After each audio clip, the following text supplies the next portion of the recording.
Hi, everybody joining. Welcome.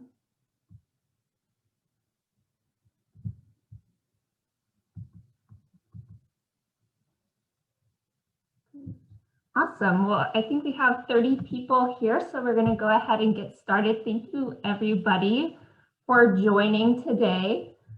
This will be the first time that we give this tour virtually, so thank you for joining our very first virtual feminist guide tour of the Thomas Cole National Historic Site. My name is Amanda Malmstrom, and I am the Curatorial and Education Coordinator here at the Cole site. And I've had the joy of giving this tour for the past 2 years in person, but this will actually be a great opportunity to meet on this virtual platform because we will get to look at so many photographs and artwork. So I'm so grateful to have all of you here today. I do want to make this interactive.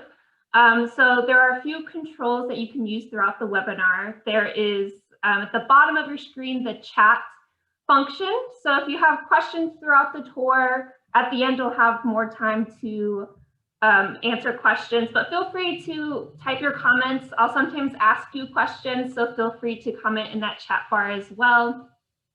And also, if you have questions, there's also the raise hand function. So feel free to raise your hand and ask questions throughout the tour as well. This tour is for you guys, so it's great to have you here today. So I encourage everybody to find a comfortable place to sit. Really just enjoy the program. I had to kick my cat out, but if you have a pet, feel free to snuggle up with them. So let's begin our tour.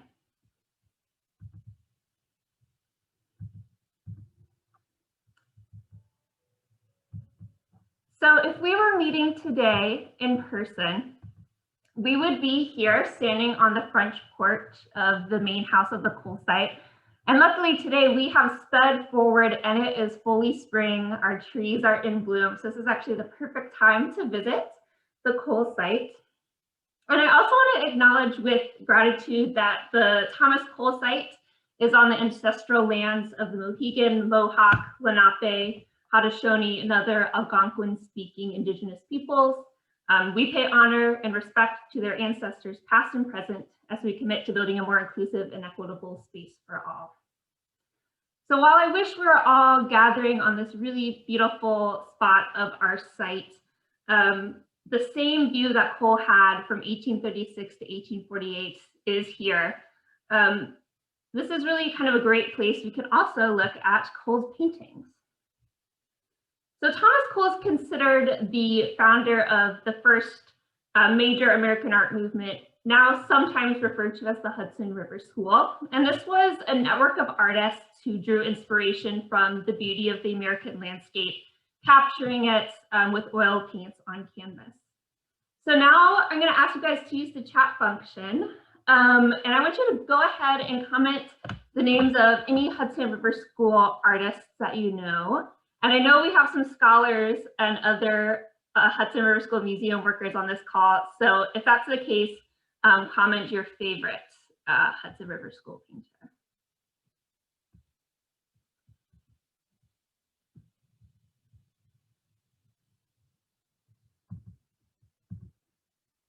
Cool, we have Asher B. Durand.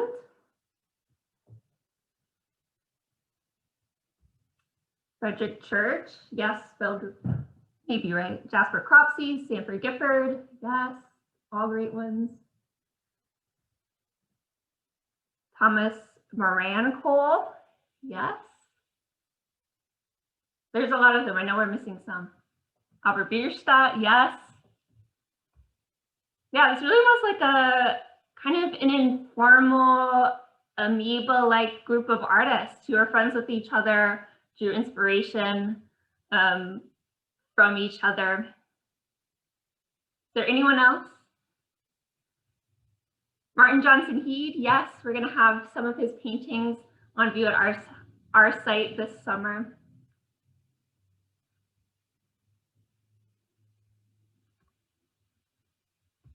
Susie Barstow, yes.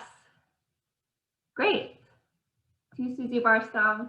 Robert Duncanson, So we could keep going on and on. There is, over 100 Hudson River School artists who painted. We know their names. Sanford Gifford, yes. But my point is, we only mentioned one woman. We mentioned Susie Barstow, who was a really prolific painter in the Hudson River School. She traveled, scaled mountain peaks. But the paintings that the painters that we think of first when we think of the Hudson River School, they are male.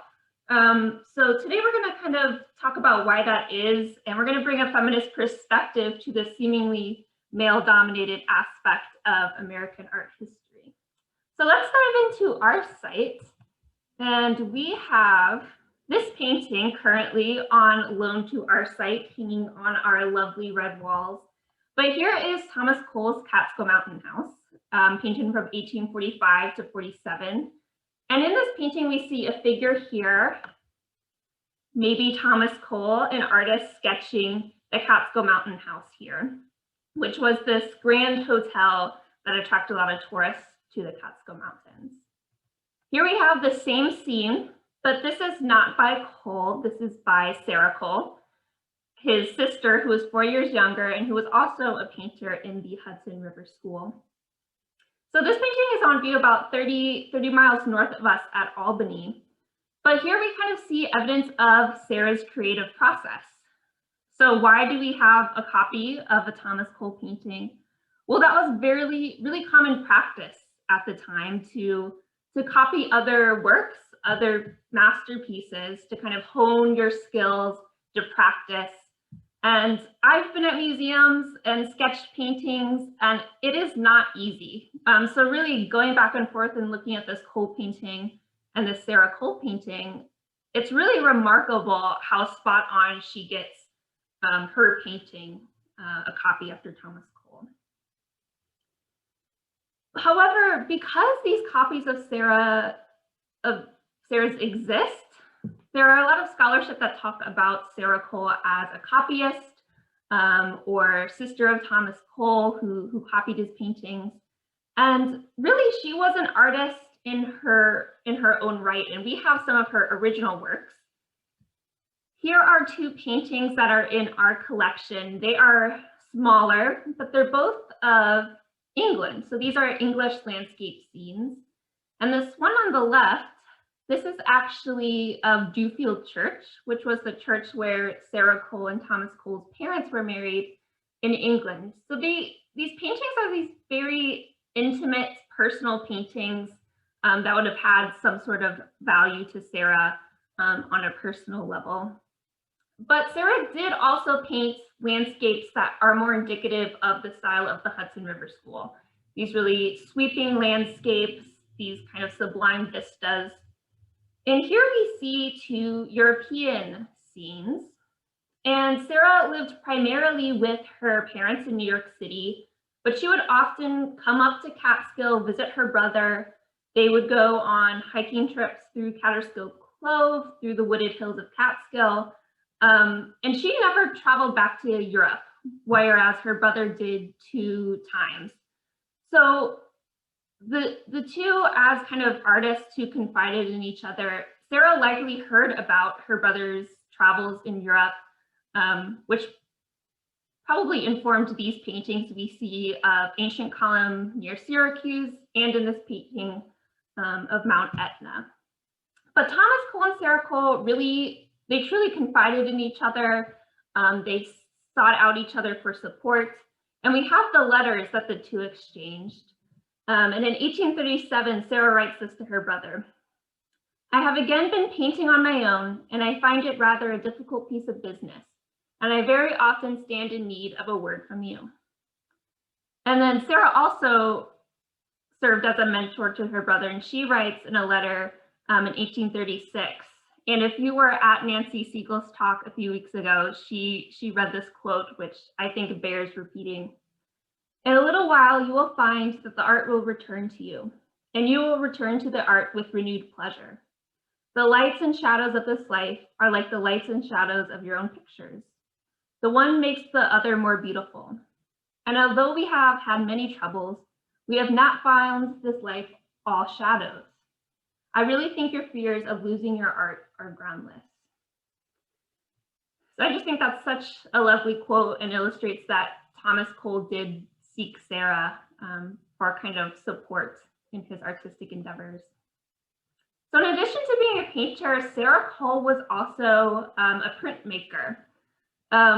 It was Thomas Cole who actually gifted Sarah Cole an etching apparatus, and Thomas Cole also wrote to Asher Durand asking for him to give Sarah printmaking lessons. And so here on the screen, we see actually an exhibition catalog from 1888, the work of the women etchers of America. And so the only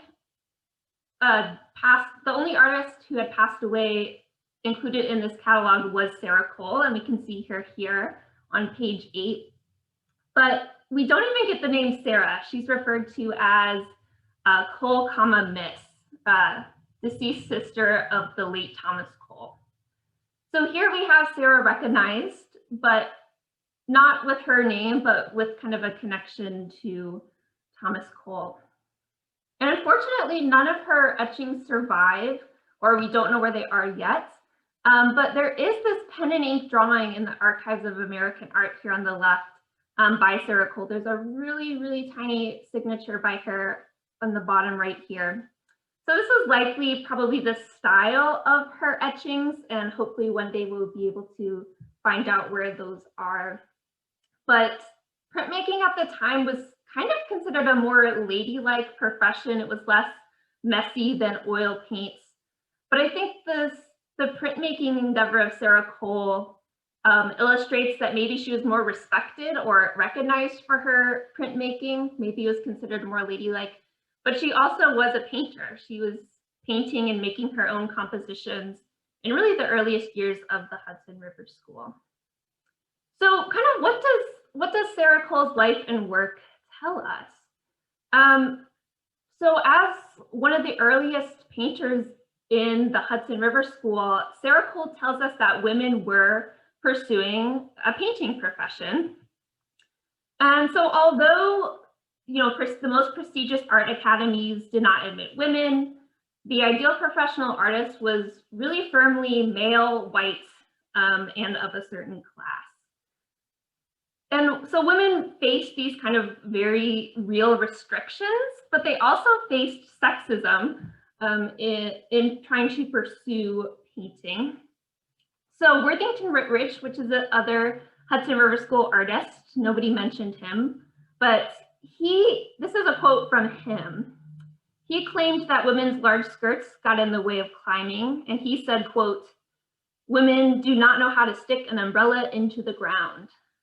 So Whitridge obviously did not know about the travels of Susie Barstow, who somebody mentioned earlier, but she was a prolific hiker and obviously, did know how to stick an umbrella into the ground. And these conceptions of sexism that women weren't hiking or couldn't hike were just untrue. So there is actually a quote in a magazine where it said that Susie Barstow hiked 25 miles a day, sometimes in the midst of a snowstorm. So she scaled the Catskills, the Adirondacks, the White Mountains, the Alps, the Black Forest Mountains. It's really an incredible and interesting figure. And so here's Susie Barstow's work, landscape, right next to Worthington Whitridge, who claimed women could not hike. And yeah, the similarities in their paintings are really kind of uncanny here. But so women were here painting in the style of the Hudson River School. But how did women, we know that women were painting, and we know that there was over 30 women who were doing this. So how did women circumvent these restrictions? So for one, a lot of the women who were able to paint and pursue a profession of an artist were connected to prominent and successful male Hudson River School painters. So we talked about Sarah Cole, but also Jane Stewart was the daughter of Gilbert Stewart. Harriet Caney Peale, whose work we see on the left, was the wife of Rembrandt Peale. Evelina Mount was niece to William Sidney Mount. Julie Hart Beers was the sister to William and James Hart. So here we can acknowledge that the work of the women who we're looking at today had access to certain artistic circles who these circles wouldn't have been available to women of color, women of working class, or those who did not have free time or kind of access to these social and artistic circles. So back to Thomas Cole. So Thomas Cole is often called a self-taught artist, and I'd like to unpack that a little bit. I think people call him a self-taught artist because he learned painting through books, from, again, copying other artists' work. But Cole did take art lessons when he was in Ohio from an itinerant portrait painter. He traveled back to Europe and took art classes there. There was this kind of informal mentorship of the Hudson River School artists. So this kind of myth of the self-taught artist is really relegated to white men and kind of feeds into this myth of the genius male artist. So when Sarah Cole does the same thing, copy other artists' work, she's called a copyist, where Thomas Cole gets relegated as kind of this self-taught artist.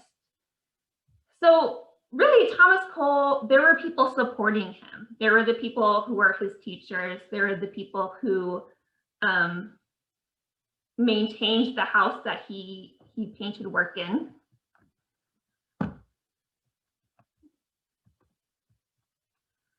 So here we have, again, a picture of our site. We were standing right here on the porch at the very beginning of this tour. But our site in the Hudson River Valley is really well primed to be a site into unpacking this idea of the independent male art genius. So the house where Cole was producing his work for the last 12 years of his life, painted some of his most famous work. He never owned this house. He never owned the property that it sat on. It was actually owned by his wife, Maria Bartow Cole.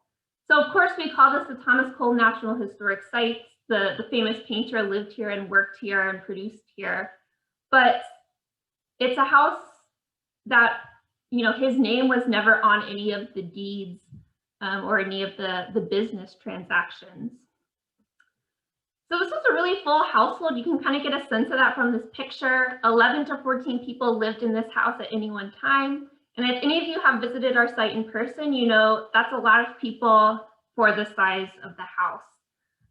So women here served as the title holders, as we were talking about.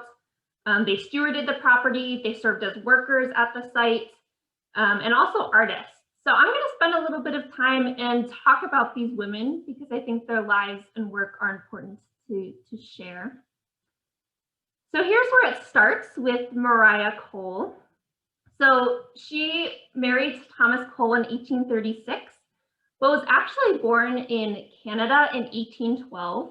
And so her and her mother were American, and their family had been settled in Catskill since the 1700s.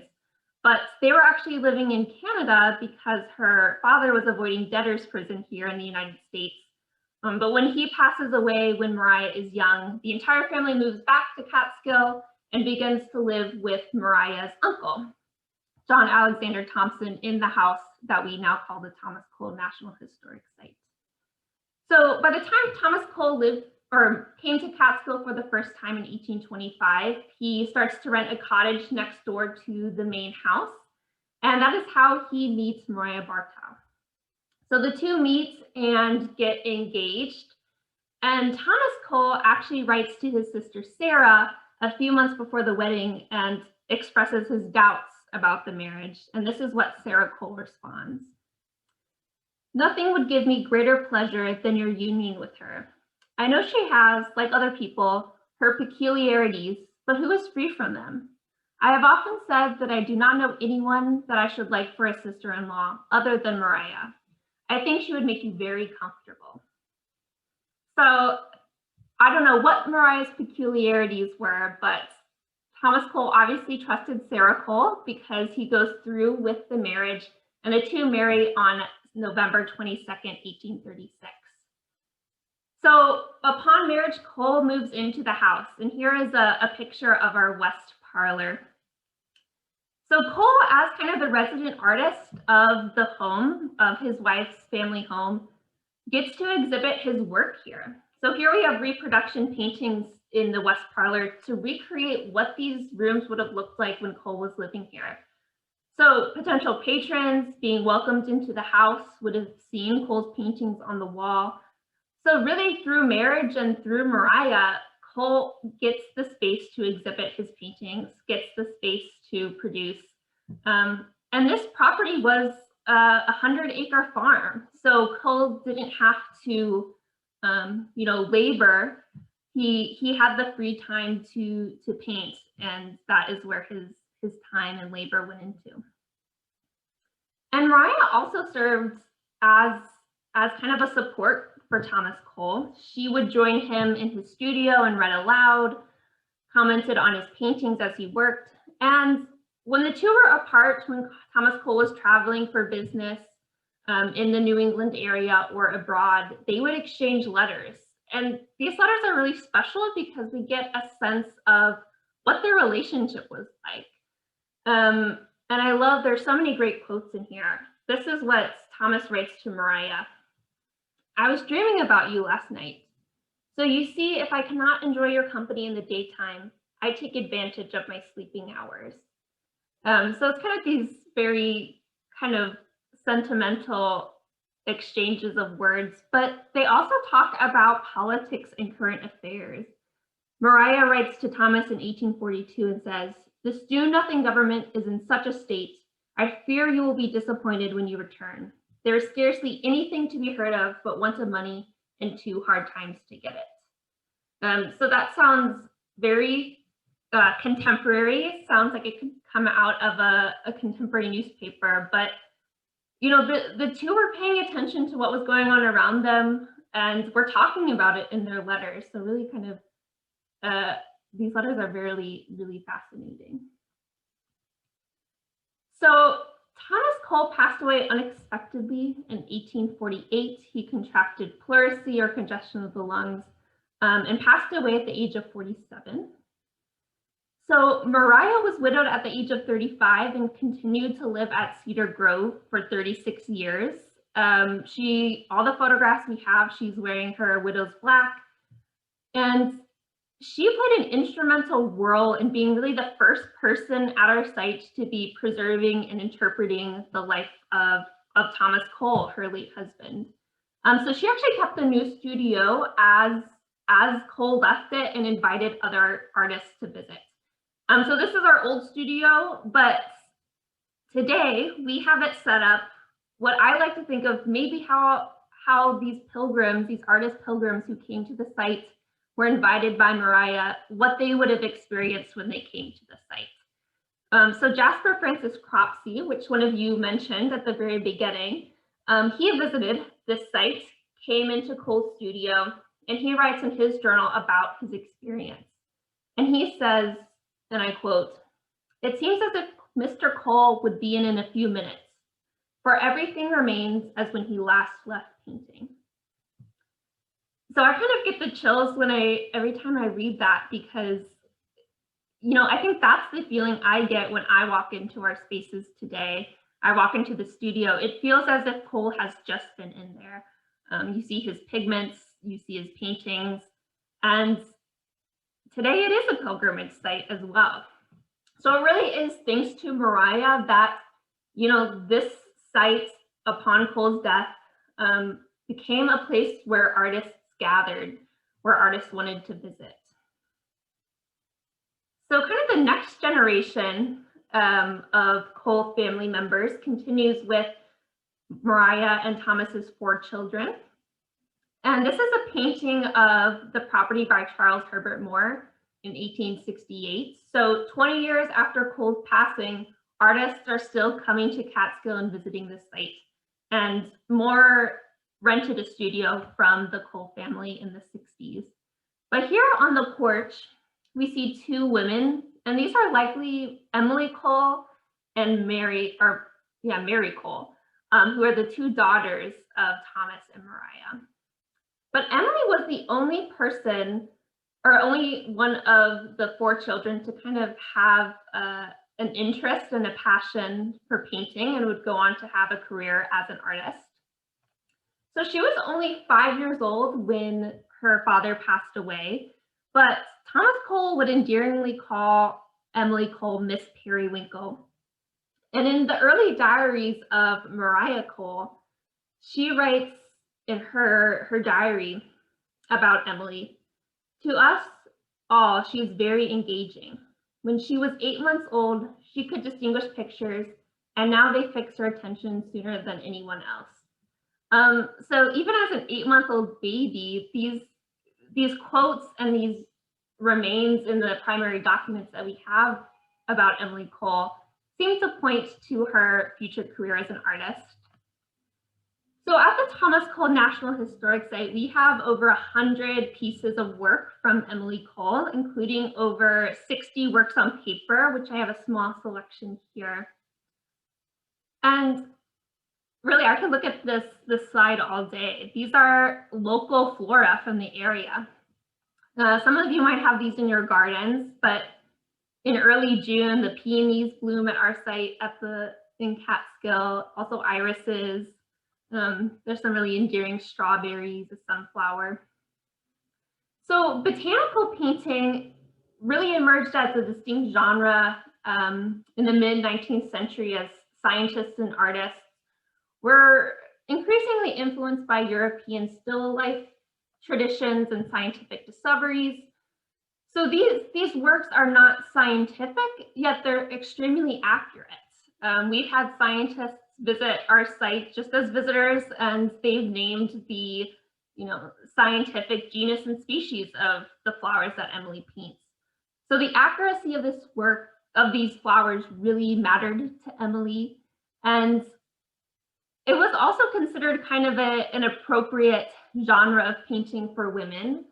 And even my great-grandmother in the early 1900s also painted botanicals. And here's her work that's in my closet. But it was really an appropriate kind of subject matter for women to pursue. But Emily made a career out of it, whereas maybe flower painting was seen as a Sunday afternoon hobby. For Emily, it was a career. So she went to New York City for 6 months and went to art school. And she was actually kind of informally mentored by Frederick Church, whose Olana, his historic site, is across the river. But Emily writes to her mother when she is at art school, and she's concerned about her progress. She's not happy with what she's creating. And Maria Cole talks to Frederick Church, and he offers some advice, and this is what Maria writes back to her daughter, Emily. "You must not feel discouraged if others do not draw better than you. Now I am sure you will succeed. After a while, Mary told Mr. Church that you said you had not drawn anything right. He said he was glad to hear it. By that, I suppose he meant he was glad you could see your defects." So how incredible is it really? Frederick Church, one of the most famous painters at the time, is your neighbor and is giving you advice on your paintings. Really spectacular. So what Emily made a living doing was painting porcelain. So translating these botanicals that she's painting on paper and putting it on porcelain. So here on the left, we have pieces from our collection.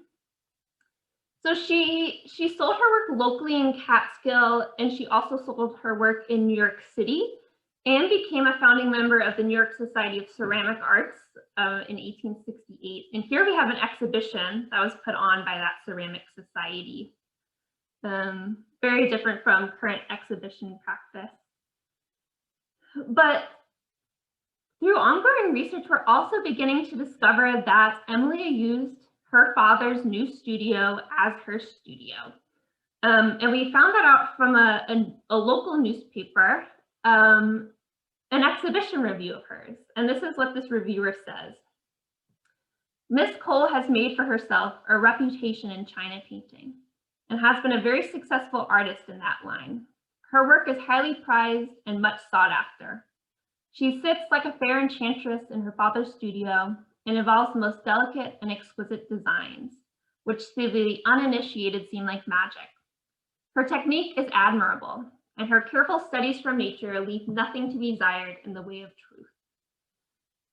So we can unpack that a little bit, of course, this idea that somebody's talking about her as an enchantress. That's never something that Thomas Cole was called in any of his exhibition reviews. So definitely there's some underlying sexism in this review, but I do love the way that this reviewer describes her work, especially that last sentence. Her careful studies from nature leave nothing to be desired in the way of truth. So I think really illuminates Emily's interest in depicting things accurately. Here we have some magnolia blooms here. This is exactly what they look like. These bloom I think they bloomed in May last year here in Catskill. So I think this really influenced by this scientific discoveries that are happening in the 19th century. And she was acknowledged for this, and people sought out her work.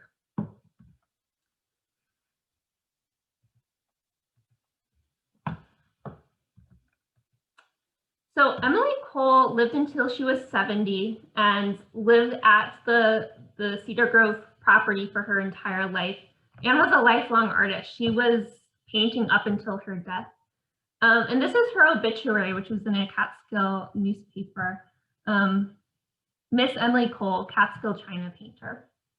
So this is different than what we looked at the beginning with Sarah Cole's mention in the catalog of women etchers. Here, Emily finally gets a name, and she's referred to as Catskill China painter. Later on in the obituary, it talks about her father, Thomas Cole, but I think really illustrates the ways in which Emily Cole made a name for herself as an artist, kind of moving beyond just that of daughter of Thomas Cole. So through the entirety of the 20th century, women continued to oversee this site, serve as stewards of this property.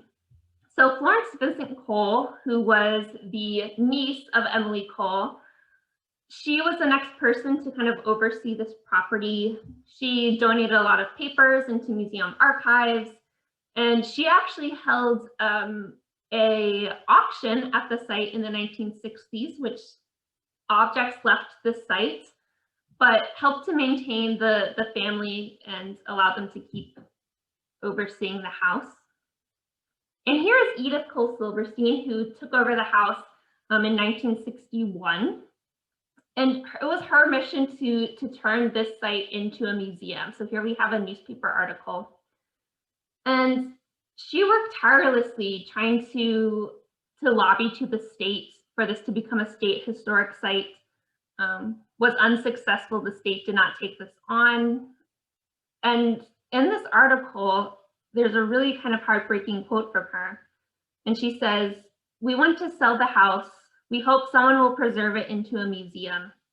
I feel as though I am letting my ancestors down by my desire to sell. My children will also be heartbroken."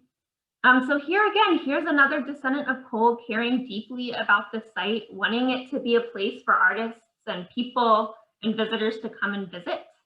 And luckily, this site did become a museum in 2001 after changing hands from the 60s until 2001.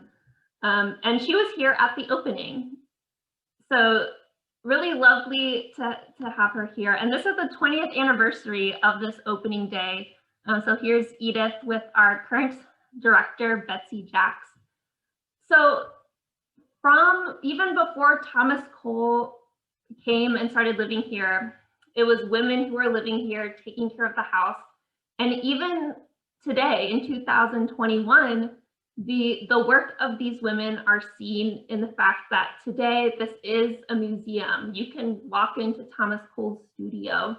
You can see the paintings that Cole did here. You can see the work of Emily Cole in our archives and on display.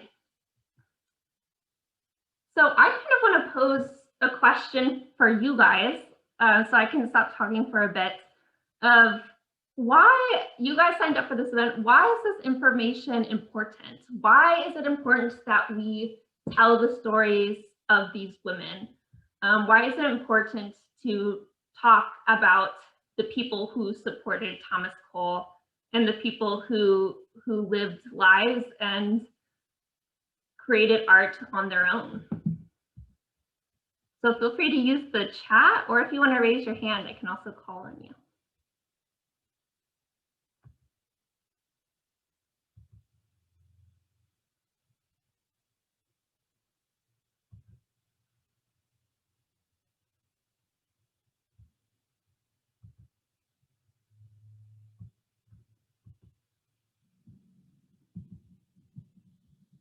Why are these stories important?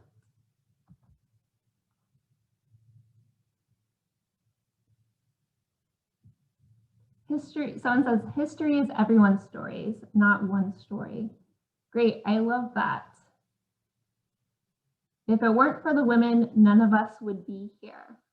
Very true. I think about that a lot as somebody who works and interprets the paintings of Thomas Cole, that this place would not be here if it weren't for the women who worked to make this into a museum.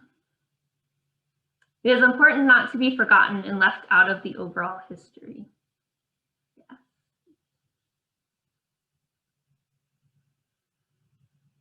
There's a good question. Would these women have more or less notoriety if they were not related to Thomas Cole? That's a great question. You know, would we be talking about Maria Bartow if she didn't marry Thomas Cole, and we have his paintings, and his paintings are in the Metropolitan Museum collection of art? I think that's a question for all of us to ask, but I think all of these questions and these stories are important. They illuminate kind of the all sorts of aspects of life. Art production, how was that created? Who supports it? It is encouraging to see how women have succeeded despite obstacles. Yes, awesome.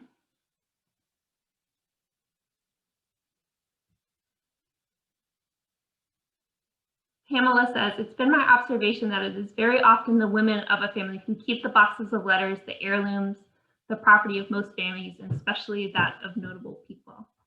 That's a really good observation. A lot of the things I presented today come from our archives, which a lot of times illuminate the life of Thomas Cole, but we also have the archives of Emily Cole, of Maria Cole. So it's important to see whose stories are kept and whose stories do we not have.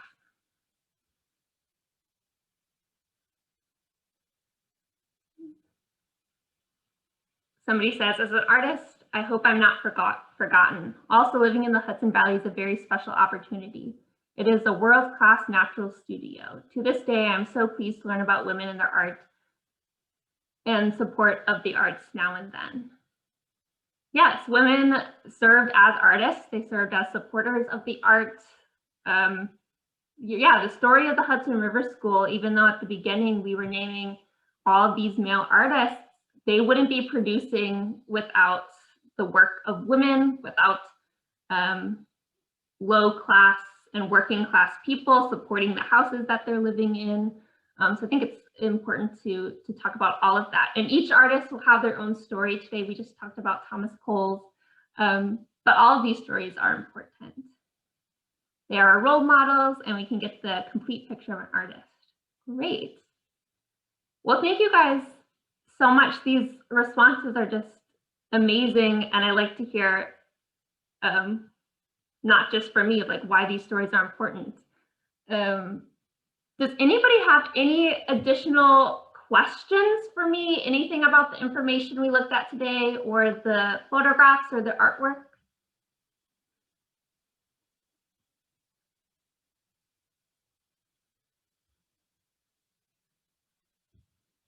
So this comment from Jennifer is great. It's inspiring to learn about what these women overcame and to think about the things that have changed and also some things that haven't. That's great. I thought about that a lot when I was looking at that exhibition catalog of Sarah Cole, of how it would be unthinkable today to have an artist in an exhibition and not include their first name, or to call a female identifying artist Miss. So I think we've come a long ways from that, but also thinking about current exhibitions and the percentage of artists who are male versus the small percentages of artists exhibited that are female, we still have a long ways to go. So to me, it's important to keep telling these stories and to keep talking about progress and to keep talking about the areas where we need to improve in the art world. So thank you guys so much for joining along and listening to these stories. Happy to answer any final questions before signing off, but I just want to say thank you and have a good weekend. And it was so great to kind of inaugurate the first virtual feminist guide tour.